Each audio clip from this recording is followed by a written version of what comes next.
시간 우리 주대표와 복음 캠페인 같이 하겠습니다. 자, 시작. 복음으로 교회를 새롭게, 세상을 이롭게. 복음으로 가정을 세우겠습니다. 복음으로 전도하고 선교하겠습니다. 복음으로 세상을 섬기겠습니다. 아멘. 이번 주 묵상 말씀 요한복음 7장 18절 말씀입니다. 우리 세 번 같이 하겠습니다. 아버지께서 나를 세상에 보내신 것 같이 나도 그들을 세상에 보내었고, 아버지께서 나를 세상에 보내신 것 같이 나도 그들을 세상에 보내었고, 아버지께서 나를 세상에 보내신 것 같이 나도 그들을 세상에 보내었고. 아멘. 오늘 하나님께서 우리에게 주시는 말씀은 시편 74편 12절에서 23절까지 말씀입니다. 자, 오늘 본문을 통해서 하나님만 의지합니다 라는 제목으로 말씀의 은혜를 같이 나누겠습니다. 여러분, 제가 어릴 때는 낮에는 별이 하늘에 없는 줄 알았습니다. 왜냐하면 보이지 않으니까요. 자, 그런데 사실 나중에 보니까 낮에도 하늘에 별이 여전히 있다는 것을 이제 알게 됐습니다. 낮에는 왜 별이 안 보입니까? 태양빛으로 환하기 때문에 별이 안 보이는 거죠. 근데 밤이 되어도 별이 다 잘 보이는 것은 아닙니다. 요즘에 대도시에서는 밤하늘에 별을 많이 볼 수 없지 않습니까? 그런데 시골로 가면 갈수록 별이 많이 보입니다. 예전에 제가 몽골에 가봤을 때 제가 본 중에서 가장 밤하늘에 많은 별을 봤던 것 같아요. 거기 가서 보고서 실제로는 이렇게 많이 보이는구나 하는 것을 좀 새삼 깨닫게 됐습니다. 여러분, 그 차이가 뭡니까? 대도시일수록 주변에 빛이 많기 때문에 밤하늘에 별이 잘 보이지 않습니다. 주변에 빛이 없을수록, 어둠이 깊을수록 밤하늘에 별이 더 뚜렷이 보이고 더 많이 보이게 되어 있습니다.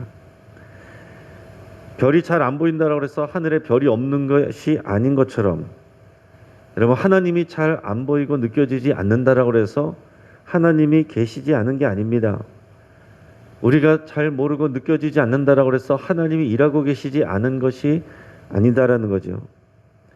우리의 삶이 바쁘고 화날수록 하나님이 잘 보이지 않지만, 오히려 우리의 삶이 위태롭고 우리의 삶의 어둠이 깊을수록 하나님의 존재가 더 뚜렷하게 보이게 됩니다.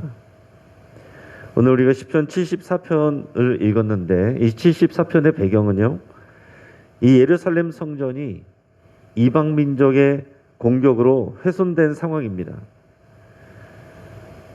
지금 포로로 잡혀갔다는 내용이 없는 것으로 봐서 이 포로기 이전으로 보입니다. 따라서 이 바벨론이 예루살렘 성을 공격한 주전 587년경 정도에 기록된 것으로 보입니다.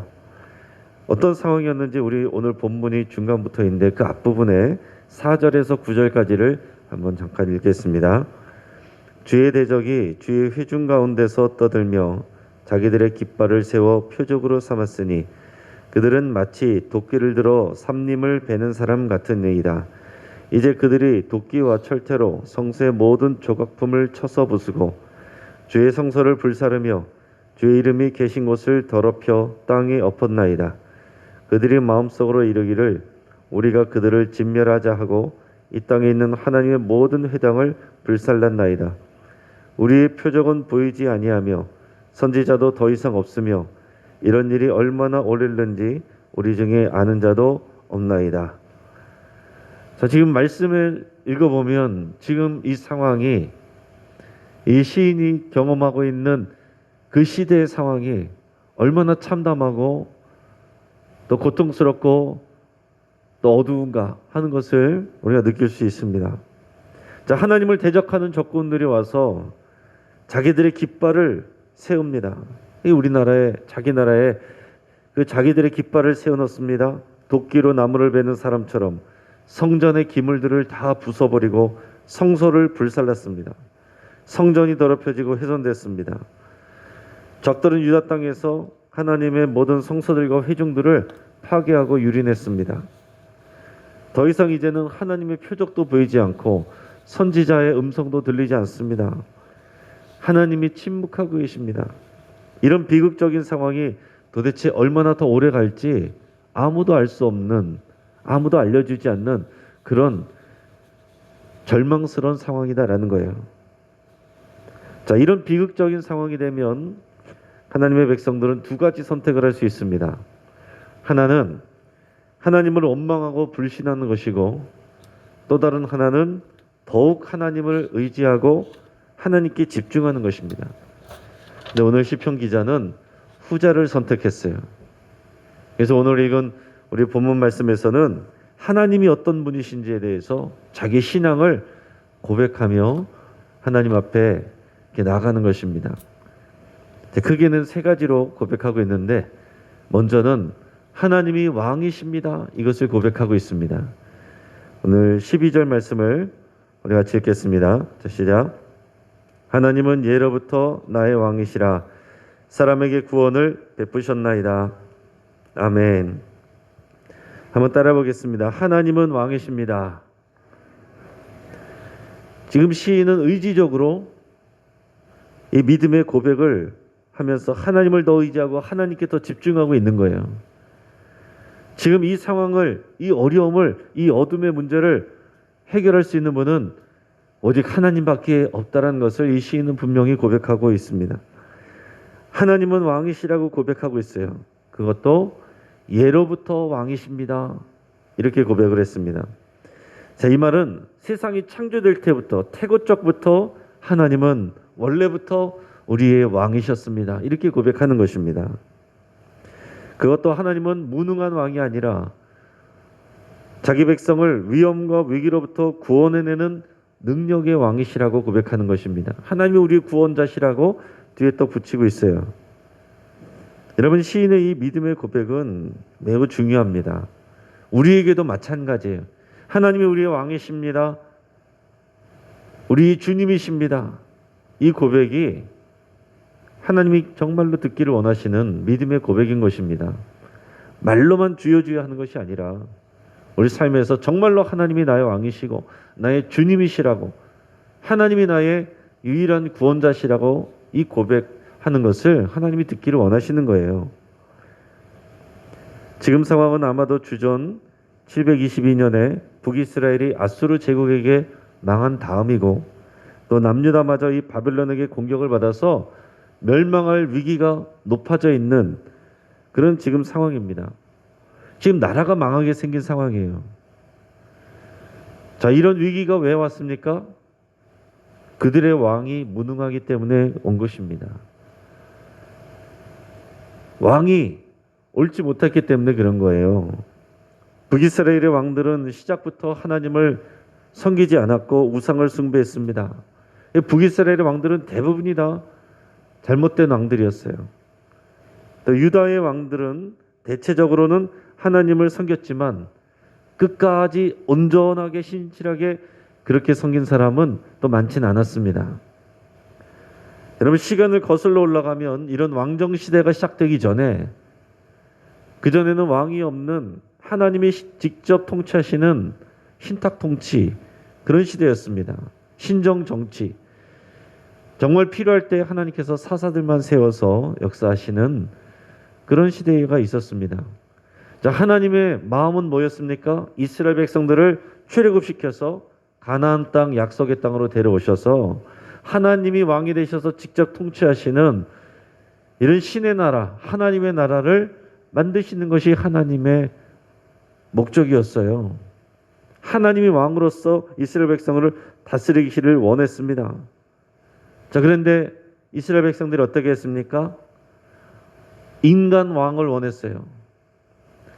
아니, 우리도 다른 나라들처럼 인간 왕을 주십시오. 물론 하나님이 다스리는 건 좋은 일이지만은 어쩌다 뭐 사사 이 정도만이 아니라 다른 나라들 보니까 다 왕들이 있는데 우리는 왜 왕이 없으니까 왕을 주십시오, 이렇게 요구를 했단 말이에요. 하나님께서 처음에는 들어주지 않다가 결국에는 양보하시고 사울왕을 처음에 세우셨지 않습니까? 처음 세운 사울왕부터 실패했어요. 그 다음에 다윗은 잘했지만 그 다음에 솔로몬은 잘하다가 나중에 가서 또 잘 못했습니다. 우상숭배로 빠졌어요. 그래서 그 죄로 인해서 그 다음에 분열왕국이 되고 북이스라엘은 계속 우상숭배하고 남유다는 좀 잘하다가 말다 끝에 가서는 다 잘 못하는 이런 상황이 됐다라는 얘기입니다. 하나님이 온전한 왕으로서 다스기를 원했는데 이스라엘 백성들이 인간 왕을 주십시오. 하나님께서 양보해서 그렇게 해서 왕을 세웠는데 제대로 된 왕이 별로 없었다라는 거예요. 그래서 이 왕정 시대가 지나오면서 우리들이 봐야 되는 것은 뭐냐면 인간 왕은 한계가 있고 부족하다라는 것입니다. 또 때로는 사람은 나쁘지 않은데 무능하다 그런 때도 있었어요. 그래서 이런 왕정 시대의 실패를 보면서 이스라엘 백성들이 고백해야 되고 우리가 고백해야 되는 것은 뭐냐면 우리의 진정한 왕은 여호와 하나님이십니다.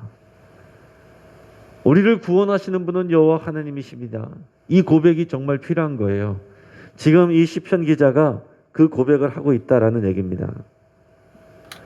이런 상황에서 하나님이 예로부터 나의 왕이시고 사람에게 구원을 베푸셨습니다 라고 이 고백하는 것은 매우 적절한 고백입니다. 여러분 우리 삶에 어둠이 찾아올 때 고통스럽고 어려움이 올 때 이 시편 기자의 고백이 우리의 고백이 되어야 되는 것입니다. 만약 이 고백이 모든 왕들과 백성들에게서 이전부터 지속적으로 나왔다면 지금의 고통과 환난은 겪지 않아도 됐을 것입니다. 시편 기자가 두 번째로 고백하는 것은 하나님은 창조주이십니다 라고 고백하고 있어요. 따라하겠습니다. 하나님은 창조주이십니다. 우리 13절에서 15절 우리 같이 읽겠습니다. 주께서 주의 능력으로 바다를 나누시고 물 가운데 용들의 머리를 깨뜨리셨으며 리워 야단의 머리를 부수시고 그것을 사막에 사는 자에게 음식물로 주셨으며 주께서 바위를 쪼개어 큰 물을 내시며 주께서 늘 흐르는 강들을 마르게 하셨나이다. 아멘. 자, 오늘 이 내용은 우리가 지금 읽은 내용은 천지를 창조하신 이 창조주 하나님을 높여드리고 있는 것입니다. 하나님을 찬양하고 있는 거예요. 태초에 세상을 창조하시는 하나님의 모습을 지금 묘사하고 있습니다. 이 용들과 리워 야단을 깨부셨다라고 그랬는데 이 용들과 리워 야단은 혼돈과 무질서를 상징합니다. 하나님께서 창조하신 것은 이 혼돈과 무질서를 말씀으로 질서 있게 창조하셨어요. 그게 하나님의 창조의 역사입니다.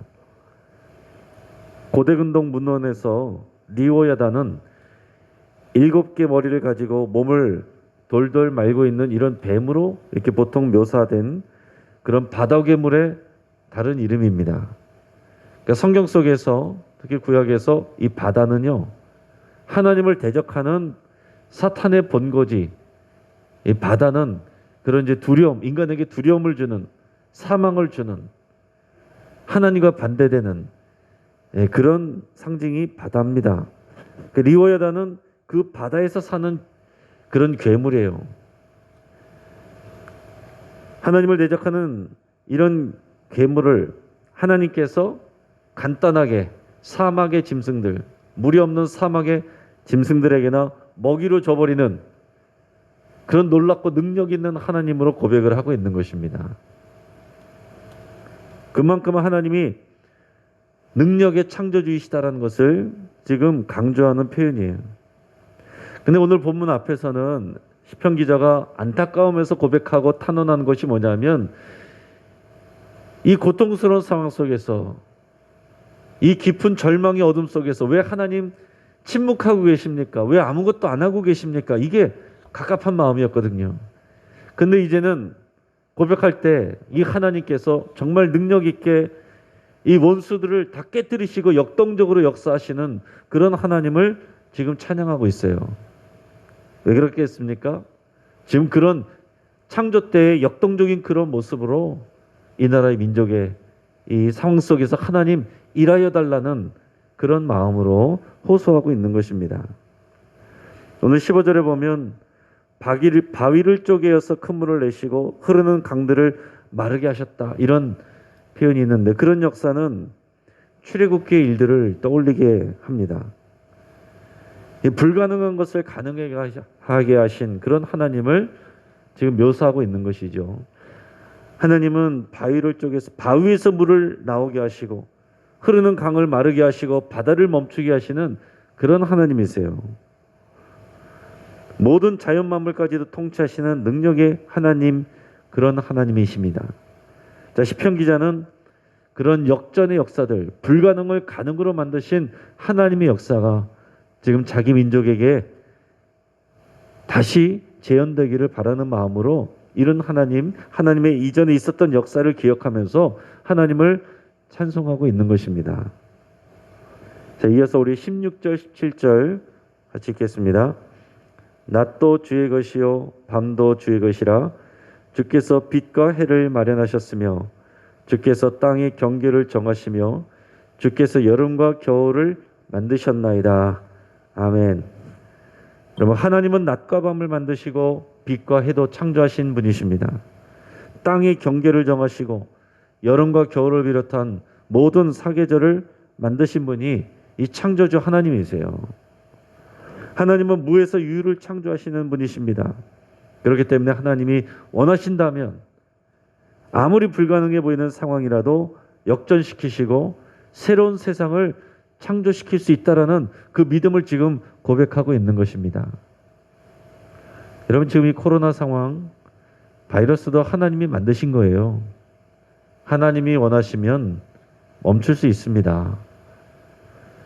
지금 이 멈추지 않는 상황은 하나님께서 이 상황 가운데 인간이 깨닫게 하기 위한 그런 가르침이 남아 있는 것입니다.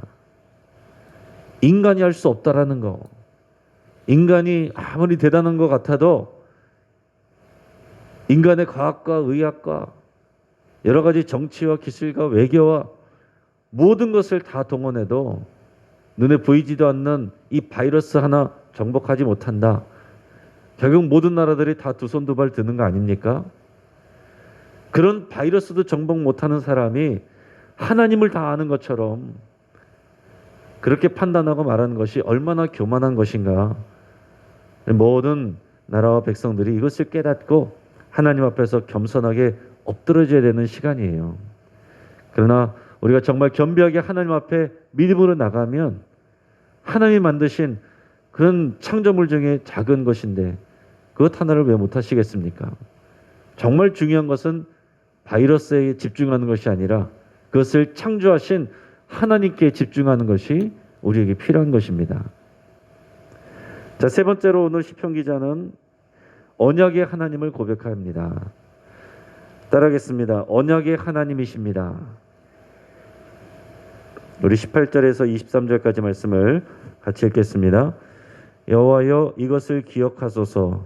원수가 주를 비방하며 우매한 백성이 주의 이름을 능욕하였나이다. 주의 맷배들기의 생명을 들짐승에게 주지 마시며 주의 가난한 자의 목숨을 영원히 잊지 마소서. 그 언약을 눈여겨보소서. 무릇 땅의 어두운 곳에 포악한 자의 처소가 가득하나이다. 학대받은 자가 부끄러이 돌아가게 하지 마시고 가난한 자와 궁핍한 자가 주의 이름을 찬송하게 하소서. 하나님이여, 일어나 주의 원통함을 푸시고 우매한 자가 종일 주를 비방하는 것을 기억하소서. 주의 대적들의 소리를 잊지 마소서. 일어나 주께 항거하는 자의 떠드는 소리가 항상 주께 상달되나이다. 아멘. 자, 오늘 18절에서는 여호와여 이렇게 부르고 있습니다. 이 여호와의 이름은 언약의 하나님을 상기하게 하는 그런 하나님의 이름이에요. 그러니까 여호와 하나님 이렇게 부를 때는 언제나 우리와 언약을 맺으신 언약 관계에 있는 하나님, 이 고백을 하는 것입니다. 시편 기자는 언약의 하나님이 이 원수들이 행한 일들을 기억하시기를 탄원하고 있습니다. 이 언약 관계란 게 뭐예요? 우리는 하나님의 말씀을 순종할 때 하나님은 이 이스라엘 백성들의 소유를 삼으시고 지키시고 보호하신다. 이게 언약 관계죠. 이 언약 관계를 하나님 기억하셔서 우리를 보호하시고 구원해 주옵소서, 그 고백을 하는 것입니다. 그래서 20절에 보면 그 언약을 눈여겨보소서, 그 언약을 눈여겨보소서. 네, 여러분, 이 어려움과 이 절망의 상황이 온 것은 이스라엘 백성들이 그 언약을 저버렸기 때문에 이 결과가 온 거예요. 그래서 하나님께서 언약에 불성실하신 것이 아니라 이스라엘이 하나님 앞에 그 언약에 불성실했기 때문에 오늘 이 결과가 온 것입니다. 역사적으로 보면 이렇게 탄원하고 열심히 기도했지만 이스라엘은, 이 남유다는 결국 바빌론에게 패합니다. 포로로 끌려가요. 그래서 이스라엘 백성들, 유다 백성들은 이해를 못했어요. 어떻게 이런 일이 있을 수 있는가? 언약의 하나님이 왜 이렇게 하시는가? 왜 이방신을 섬기는 바빌론에게 우리가 져야 하는가? 하나님은 진 것이 아닙니다. 하나님은 바벨론도 하나님의 백성을 깨우는 그런 도구로 사용하신 거예요. 하나님에게는 실패가 아니란 얘기입니다. 하나님은 포로로 끌려가는 백성들을 통해서 70년 만에 다시 돌아오게 하시고 다시 순결하게 하셔서 다시 시작하시려고 하시는 것이 하나님의 뜻이에요. 그런 하나님의 큰 뜻을 보지 못할 때는 이해를 못하죠. 언약의 하나님께서 왜 안 해주십니까? 하나님, 이 언약을 기억해 주십시오. 이렇게 기도하게 되지만, 그러나 사실 더 고백해야 되는 것은 하나님, 우리가 이 언약 관계 가운데서 불순종했습니다. 그 언약 관계 가운데서 우리가 불성실했습니다. 우리가 불성실해 놓고 하나님이 불성실하다고 말하는 것이 우리의 죄입니다. 이렇게 고백해야 맞는 것입니다. 그러나 이런 상황 가운데서 다 이해를 못할지라도 이 언약 관계를 고백하면서 하나님 앞에 탄원하는 것, 그것은 믿음의 그런 자세예요. 이 시편 기자가 이 언약을 눈여겨봐달라고 하나님께 집중하고 있는 것입니다. 그 자체가 좋은 거예요. 하나님께서 이스라엘 백성들을 광야로 이끌어 가실 때는 광야는 언제나 훈련의 장소입니다.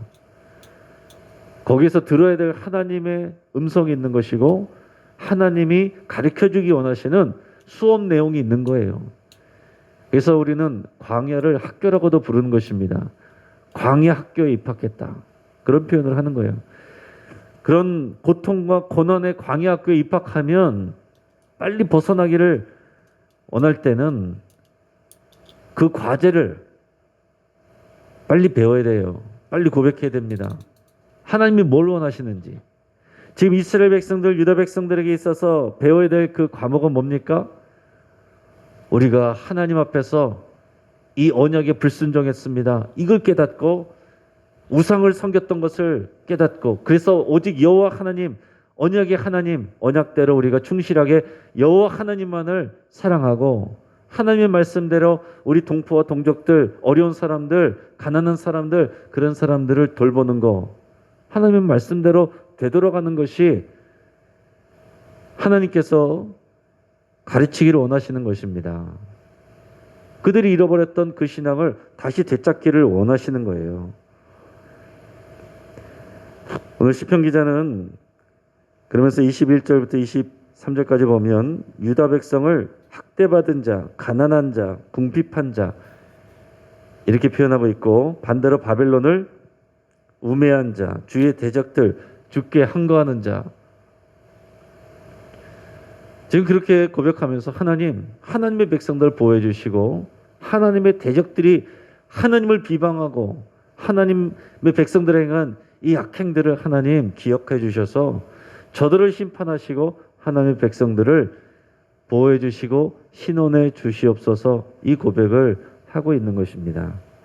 이 하나님의 백성이 성경 속에서 전통적으로 하는 이 믿음의 고백이고 탄원의 기도예요. 그러니까 여러분, 우리 삶에 이런 어둠의 고난, 이해할 수 없는 상황들이 온다면 이 상황 속에서 하나님이 우리에게 반드시 들려주고 싶어 하시는 메시지가 있습니다. 그것을 빨리 들어야 되고, 가르쳐주고 싶어 하시는 그 레슨을 빨리 순종해야 돼요. 그럴 때 그 광야가 빨리 끝납니다. 그 광야는 우리에게 있어서 꼭 필요한 것이고 우리를 생명으로 바른 길로 하나님의 품을 떠나지 않도록 인도하는 학교라는 것을 여러분 꼭 기억하시길 바랍니다. 이제 말씀을 정리합니다. 어둠이 깊을수록 별이 빛나듯이 믿음의 백성에게 고난이 깊을수록 하나님의 존재는 더욱 뚜렷해지게 됩니다. 오히려 근데 믿음이 없는 자들은 고난이 깊을수록 하나님의 존재를 부정하고 멀어져요. 믿음 있는 사람은 고난이 깊어질수록 더욱 하나님께 집중합니다. 자, 하나님은 태초부터 왕이시고 구원자이십니다. 또한 하나님은 창조주시고 언약의 하나님이십니다. 이 하나님을 아는 지식이 믿음이에요. 하나님을 아는 만큼 우리의 믿음이 커지는 것입니다. 하나님을 아는 만큼 우리가 믿음으로 간구할 수 있습니다. 하나님을 더 알아가시는 여러분 되시기를 바랍니다. 사람들은 어떻습니까? 살만하면 하나님을 잊어버리고 자신이 왕노릇해요. 하나님은 하나님의 백성들을 돌보시는 왕이시지만 하나님의 백성들이 하나님을 떠나고 하나님을 인정하지 않을 때는 이런 고난의 어두움을 허락하실 때가 있습니다. 하지만 그것은 그들을 멸망하게 하려는 목적이 아니라 하나님께 집중하고 의지하게 하시려는 그런 목적이에요. 지금 이 코로나로 전 세계에게 이런 어둠의 시간을 보내시는 것은 우리가 더욱 하나님께 집중하고 의지하며 하나님이 우리의 왕이시고 우리의 창조주시고 우리의 언약의 하나님이시라는 것을 집중하게 하시려는 하나님의 메시지가 있는 것입니다. 지금 대한민국의 상황이 여러 가지로 어둡습니다. 이런 때일수록 우리는 하나님께 더욱 집중해야 돼요. 우리들 각자의 상황이 어둡다면 그 속에서 빛나는 우리 하나님을 더욱 집중할 수 있기를 주의 이름으로 축복합니다. 같이 한번 기도하겠습니다. 오늘 말씀을 붙잡고 함께 기도합니다. 하나님이 나의 왕이시고 나의 구원자시라고 고백하시길 바랍니다. 또한 하나님이 창조주시며 불가능을 가능하게 만드시는 능력의 창조주이시라는 것을 또한 고백하시길 바랍니다. 하나님이 언약의 하나님인 것을 고백하며 그 언약대로 우리를 보호해 주시기를 여러분 기도하시기 바랍니다. 우리가 하나님을 의지하지 않고 우리가 왕노릇하고 언약 관계에 충실하지 않았던 것이 있다면 여러분 그것을 기억하고 하나님 앞에서 그대로 회개하고 고백할 수 있길 바랍니다. 우리 가정을 위해서 기도할 때 우리의 사랑하는 가족들이 여호와 하나님을 남의 하나님, 가족의 하나님이 아니라 나의 왕, 나의 창조주, 나의 언약의 하나님으로 고백할 수 있기를 여러분 간절히 기도할 수 있기를 바랍니다. 지금 폭증하는 코로나 확진으로 성도님들이 너무 두려워하지도 않고 또한 방심하지도 않도록 우리 함께 기도하겠습니다. 하나님께서 이 상황들을 정확하게 제어해 주시고 속히 정점을 찍고 진화되기를 위해서 함께 기도하겠습니다. 다가오는 대선을 준비하는 이 백성들에게 지혜를 주시고 모든 후보와 그 진영들이 공정하게 올바르게 질서 있게 투명하게 경쟁할 수 있도록 위해서 함께 기도하겠습니다. 리더가 얼마나 중요한지 이 말씀을 통해서 우리에게 보여주시는데 우리에게 적합한 리더를 하나님 세워달라고 하나님이 해달라고 우리 같이 한번 기도하겠습니다. 이 시간 주여 한번 부르짖고 합심해서 함께 기도합니다. 주여